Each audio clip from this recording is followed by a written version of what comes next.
So failures, how do we turn our failures into signifiers for future success? From reading a book recently by Matthew Syed called Black Box Thinking, it's about how can we turn those mistakes or the events into those mistakes into analytical data to feed back into our business.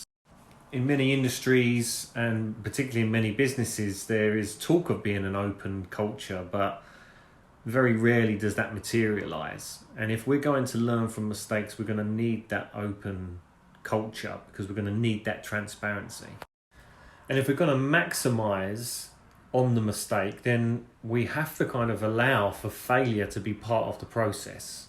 And now that can be scary, and depending on what field you're in, failure might be okay. In many it's not, but in some cases it can ultimately be fatal, particularly if you're in the medical profession. But ultimately it's this: if we're ever going to improve efficiencies, if we're ever going to improve experience, then we're going to need those failure events, and we're going to need to learn from them.